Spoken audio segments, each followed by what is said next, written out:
Hello friends, Anita Singh के channel में मैं अनीता आपका हार्दिक स्वागत करती हूँ। फ्रेंड्स, आज मैं आपके लिए संस्कृत साहित्य के भवभूति द्वारा रचित उत्तर रामचरितम से कुछ महत्वपूर्ण प्रश्न लेकर आई हूँ। फ्रेंड्स, अगर आपने हमारे अनीता सिंह के चैनल को सब्सक्राइब नहीं किया है तो प्लीज़ सब्सक्राइब कर लें, जिससे कि हमारे आने वाले वीडियोस आप तक जल्दी से जल्दी पहुंच सकें और आप महत्वपूर्ण प्रश्नों की जानकारी ले सकें। चलिए हम अपनी वीडियो को स्टार्ट करते हैं।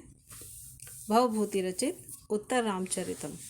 फ्रेंड्स, हमारा फर्स्ट क्वेश्चन है, उत्तर रामचरितम की रचना किसने की है? तो उत्तर रामचरितम की रचना की है भवभूति ने। अगला प्रश्न है, भवभूति का जन्म कहाँ हुआ था? तो भवभूति का जन्म हुआ था विदर्भ प्रांत में। भवभूति दक्षिण भारत के पद्मपुर के निवासी थे। भवभूति के माता पिता का क्या नाम था?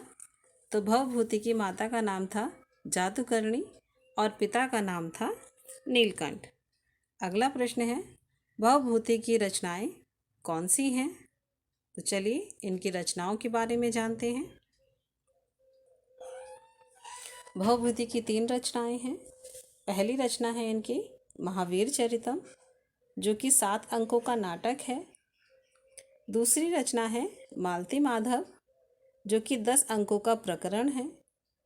और तीसरी रचना है इनकी उत्तर रामचरितम, जो 7 अंकों का नाटक है और बहुत ही प्रसिद्ध नाटक है। उत्तर रामचरितम में इन्होंने करुण रस का बहुत ही सुंदर प्रयोग किया है। हमारा अगला प्रश्न है, उत्तर रामचरितम में कौन सा रस है? देखिए, अभी हमने आपको बताया कि करुण रस का इन्होंने बहुत ही अच्छा उत्तर रामचरितम में प्रयोग किया है। तो उत्तर रामचरितम में करुण रस है। अगला प्रश्न है, उत्तर रामचरितम को लिरिक ड्रामा या गीति नाटक क्यों कहते हैं? तो उत्तर रामचरितम को लिरिक ड्रामा या गीति नाटक भावों के स्निग्ध चित्रण के कारण कहते हैं। अगला प्रश्न है, उत्तर रामचरितम को एपिक ड्रामा क्यों कहते हैं? ध्यान से देखिएगा कि लिरिक ड्रामा कहा जाता है भावों के स्निग्ध चित्रण के कारण, और एपिक ड्रामा कहा जाता है प्रकृति एवं युद्ध वर्णन के कारण। अगला प्रश्न है, भवभूति किस रीति के सम्राट माने जाते हैं? तो फ्रेंड्स, जो भवभूति हैं ये गौड़ी रीति के सम्राट माने जाते हैं। भवभूति ने नैसर्गिक किसे माना है? तो भवभूति जी ने आदर्श दाम्पत्य प्रणय को नैसर्गिक माना है। अगला प्रश्न है, भवभूति की रचनाओं में सबसे प्रसिद्ध रचना कौन सी है? तो भवभूति की रचनाओं में सबसे प्रसिद्ध रचना है उत्तर रामचरितम। उत्तर रामचरितम भवभूति की सबसे प्रसिद्ध रचना है। अगला प्रश्न है, उत्तर रामचरितम में कितने अंक हैं? तो फ्रेंड्स, उत्तर रामचरितम में 7 अंक हैं। इसमें प्रथम अंक का नाम है चित्र दर्शन अंक, द्वितीय अंक का नाम है पंचवटी अंक, तृतीय अंक का नाम है छाया अंक, जो कि इस नाटक का सबसे महत्वपूर्ण पार्ट है और सबसे प्रसिद्ध है। चतुर्थ अंक का नाम है कौशल्या जनक योग, पंचम अंक का नाम है कुमार विक्रम अंक, छठे अंक का नाम है षष्ठ अंक का नाम है कुमार प्रतिभिज्ञान, और सप्तम अंक का नाम है गर्भांक व सम्मेलन अंक। ये प्रश्न अधिकांश पूछा जाता है कि गर्भांक किस नाटक में है? तो गर्भांक किस में है? उत्तर रामचरितम में है। हमारा अगला प्रश्न है, उत्तर रामचरितम के मंगलाचरण में किसकी पूजा की गई है? तो उत्तर रामचरितम के मंगलाचरण में सरस्वती की पूजा की गई है। अगला प्रश्न है, भवभूति किसके आश्रित कवि थे? तो फ्रेंड्स, भवभूति यशोवर्मा के आश्रित कवि थे।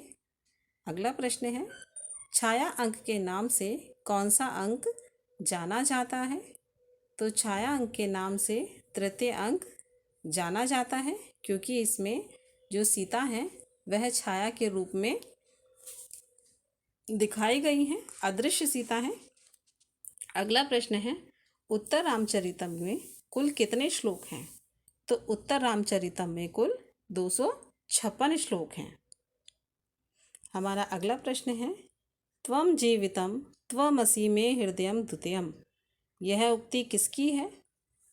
अर्थात कि तुम ही मेरा जीवन हो, तुम ही मेरा दूसरा हृदय हो, ऐसा किसने कहा है? तो ये कथन है वासंती का, लेकिन ऐसा राम जी कहा करते थे। तो वासंती जब पंचवटी में राम जी आए हुए हैं तो वासंती उनसे कहती है सीता के बारे में कि हे राम, आप तो कहते थे सीता के लिए कि तुम ही मेरा जीवन हो, तुम ही मेरा दूसरा हृदय हो। अगला प्रश्न है, उत्तर रामचरितम के द्वितीय अंक में किसका वर्णन है? तो उत्तर रामचरितम के द्वितीय अंक में दंडकारण्य का वर्णन है। अगला प्रश्न है, उत्तर रामचरितम के तृतीय अंक में किसका वर्णन है? तो उत्तर रामचरितम के तृतीय अंक में पंचवटी का वर्णन है। अगला प्रश्न है, सगर पुत्रों को किसने भस्म किया था? तो सगर पुत्रों को कपिल मुनि ने भस्म किया था। हमारा अगला प्रश्न है, उत्तर रामचरितम का नायक कैसा है? तो उत्तर रामचरितम का नायक धीरोदात्त नायक है। नेक्स्ट प्रश्न है, उत्तर रामचरितम की नायिका कैसी है? तो उत्तर रामचरितम की नायिका स्वकीय नायिका है। भवभूति का स्थिति काल क्या है? भवभूति का स्थिति काल 7वीं शताब्दी के लगभग माना जाता है। अगला प्रश्न है, अगस्त्य ऋषि की पत्नी का क्या नाम था? सो फ्रेंड्स, अगस्त्य ऋषि की पत्नी का नाम लोपामुद्रा था। फ्रेंड्स, आगे अपनी वीडियो को आगे बढ़ाने से पहले मैं आपसे रिक्वेस्ट करती हूँ कि जो भी हमारे इस चैनल पर नए हैं तो प्लीज़ हमारे इस चैनल को सब्सक्राइब कर दीजिए, और हमारी अगर ये वीडियो आपको अच्छी लगती है तो हमारी वीडियो को लाइक कर दीजिए और ज़्यादा से ज़्यादा शेयर करिए। चलिए हम अपनी वीडियो को आगे बढ़ाते हैं। हमारा अगला प्रश्न है, उत्तर रामचरितम का मंगलाचरण किस प्रकार का है और इसमें कौन सा छंद है? तो उत्तर रामचरितम का मंगलाचरण नमस्कारात्मक है। मंगलाचरण 3 प्रकार के होते हैं, वस्तु निर्देशात्मक, आशीर्वादात्मक और नमस्कारात्मक। उत्तर रामचरितम का मंगलाचरण नमस्कारात्मक है क्योंकि इसमें कवियों की वाणी की और सरस्वती की पूजा की गई है, नमस्कार किया गया है उन्हें, और इसमें अनुष्टुप छंद है। अगला प्रश्न है, उत्तर रामचरितम का मूल क्या है? अर्थात उत्तम रामचरितम की जो कथा है वह कहाँ से ली गई है? तो यह वाल्मीकि रामायण से ली गई है। हमारा अगला प्रश्न है, विदूषक रहित रचना कौन सी है? तो विदूषक रहित रचना उत्तर रामचरितम है। फ्रेंड्स, ये क्वेश्चन बहुत ही इम्पोर्टेंट है क्योंकि अधिकांश पूछा जाता है कि ऐसी किस कवि की रचना है जिन्होंने अपनी रचना में विदूषक का प्रयोग नहीं किया है, या कौन सी रचना विदूषक रहित रचना है, ऐसे प्रश्न आते हैं। तो उत्तर रामचरितम विदूषक रहित रचना है, इसमें विदूषक का कहीं पर भी वर्णन नहीं मिलता है। अगला प्रश्न है, नारिकेल फल सम्मितम वचा, यह सूक्ति किसके लिए कही गई है?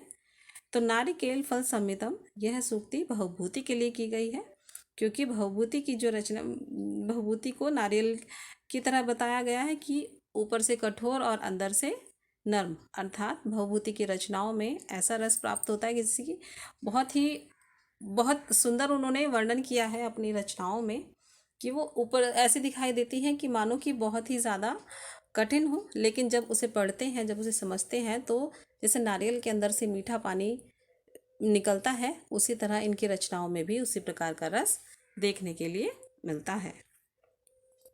अगला प्रश्न है, भवभूति का मूल नाम क्या है? तो फ्रेंड्स, भवभूति का मूल नाम श्रीकंठ है। क्रोडे शब्द का क्या अर्थ है? तो क्रोडे शब्द का अर्थ है गोद में। अगला प्रश्न है, उत्तर रामचरितम नाटक का प्रारंभ किससे होता है? तो उत्तर रामचरितम नाटक का प्रारंभ अयोध्या राजमहल से होता है। करुण रस प्रधान नाटक है, कौन सा है? तो उत्तर रामचरितम करुण रस प्रधान नाटक है। अगला प्रश्न है, उत्तर रामचरितम में वर्णित तमसा और मुरला कौन है? तो उत्तर रामचरितम में वर्णित तमसा और मुरला दो नदियां हैं। उत्तम रामचरितम के तृतीय अंक का प्रारंभ तमसा और मुरला के संवाद से होता है। अगला प्रश्न है, करुणस्य मूर्तिरथवा शरीरिणी व्रव्या ते वनमेति जानकी, यह कथन किसका है? तो फ्रेंड्स, यह कथन है तमसा का। अगला प्रश्न बहुत ही ज़्यादा इम्पोर्टेंट है, जो अधिकांश परीक्षाओं में पूछा जाता है।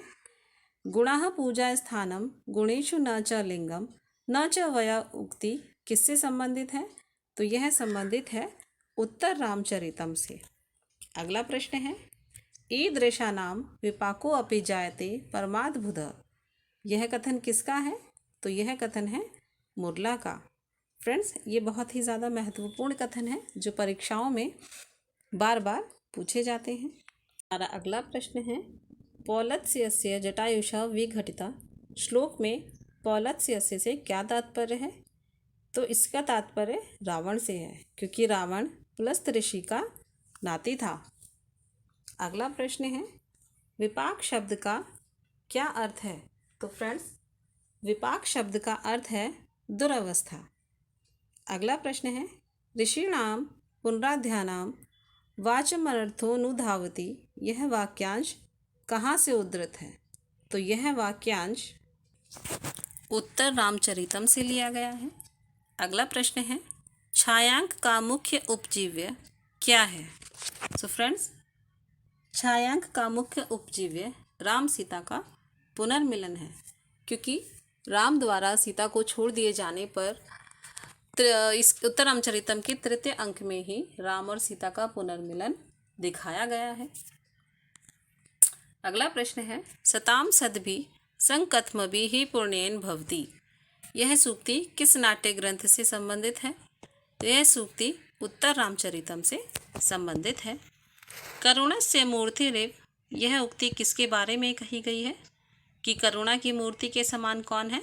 तो करुणा की मूर्ति के समान किसे बताया गया है? सीता को बताया गया है। अगला प्रश्न है, उत्तर रामचरितम में सीता की सखी कौन है? तो फ्रेंड्स, उत्तर रामचरितम में सीता की सखी वासंती हैं। हमारा अगला प्रश्न है, उत्तर रामचरितम में अमर सिंधु शब्द का प्रयोग किसके लिए किया गया है? तो उत्तर रामचरितम में अमर सिंधु शब्द का प्रयोग गंगा के लिए किया गया है। अगला प्रश्न है, ऋषि वशिष्ठ की पत्नी कौन है? तो ऋषि वशिष्ठ की पत्नी का नाम है अरुंधति। अगला प्रश्न है, और बहुत ही इम्पोर्टेंट प्रश्न है, पुरोत्पीडे तडाकस्य परिवाह प्रतिक्रिया, पुरोत्पीडे तटाकस्य परिवाह प्रतिक्रिया, यह कथन किसका है? तो यह कथन है तमसा का।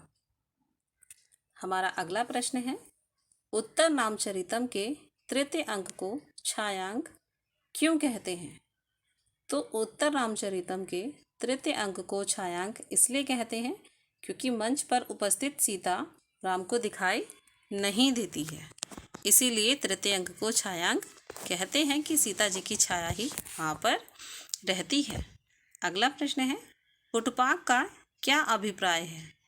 तो फ्रेंड्स, पुटपाक जो शब्द है यह औषधि पकाने का एक विशिष्ट ढंग है। अगला प्रश्न है, रामचंद्र जी दोबारा दंडकारण्य किस लिए गए थे? तो रामचंद्र जी दोबारा दंडकारण्य तपस्या करते हुए शंभुक को दंड देने के लिए गए थे। अगला प्रश्न है, आप्त वाक्य क्या है? आप्त वाक्य शब्द को कहा जाता है। अगला प्रश्न है, समवाय क्या है? तो समवाय पदार्थ है। अगला प्रश्न है, विशेष पदार्थ की वृत्ति है, तो विशेष पदार्थ की वृत्ति कैसी होती है? नित्य द्रव्य होती है। विशेष पदार्थ जो है नित्य है, तो वह नित्य द्रव्यों में हमेशा रहता है। अगला प्रश्न है, तुम जीवितम का क्या अर्थ है? तुम जीवितम का अर्थ है तुम जीवन हो। त्वम जीवितम, तुम जीवन हो। अगला प्रश्न है, उत्तर रामचरितम के तृतीय अंक में कुल कितने श्लोक हैं? तो उत्तर रामचरितम के तृतीय अंक में कुल 48 श्लोक हैं। उत्तर रामचरितम में टोटल 256 श्लोक हैं और इसके तृतीय अंक में 48 श्लोक हैं।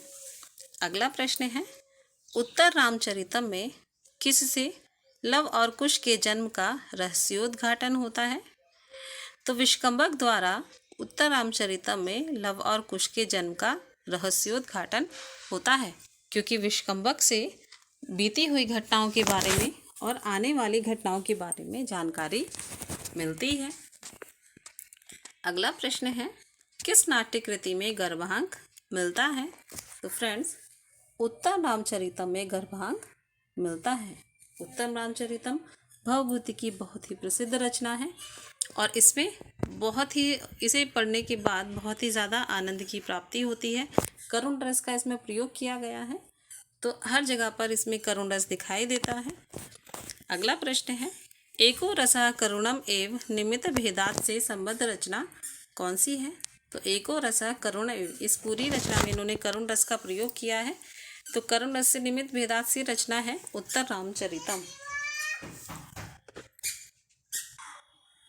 हमारा अगला प्रश्न है, निरंद्र बाल कदली में निरंद्र शब्द का क्या अर्थ है? तो निरंद्र शब्द का अर्थ है सघन, अर्थात अत्यंत घना। अगला प्रश्न है, शूली शब्द का क्या अर्थ है? फ्रेंड्स, शूली शब्द का अर्थ होता है शिव।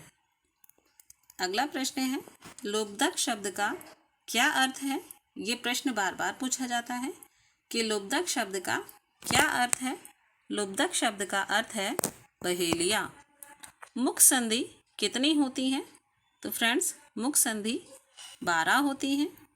हमारा अगला और बहुत ही ज़्यादा इम्पोर्टेंट प्रश्न है, वज्रादपि कठोराणि मृदूनि कुसुमादपि, इसमें कौन सा छंद है? इत्यत्र किम छंदा, ये इस वाक्य में कौन सा छंद है? इस वाक्य में छंद है अनुष्टुप छंद। हमारा अगला प्रश्न है, संस्कृत वाङ्मय में करुण रस का प्रयोग किसने किया है? तो फ्रेंड्स, संस्कृत वाङ्मय में करुण रस का प्रयोग भवभूति ने किया है। श्रीकंठ पद लांछन पद वाक्य प्रमाणतज्ञ, यह किसके बारे में कहा गया है? तो यह कहा गया है भवभूति के बारे में। फ्रेंड्स, ये थे कुछ महत्वपूर्ण प्रश्न उत्तर रामचरितम से, जो कि बहुत ही ज़्यादा इम्पोर्टेंट हैं और परीक्षाओं में बार बार पूछे जाते हैं। आप इन्हें अच्छे से रीड करिए और अपने लिए उपयोगी इन प्रश्नों को आप अच्छे से रीड करिए और अपनी परीक्षाओं में जल्दी से सफलता को हासिल करिए। फ्रेंड्स, अब हम आपसे अपनी अगली वीडियो में मिलेंगे एक नए टॉपिक के साथ। तब तक के लिए नमस्कार।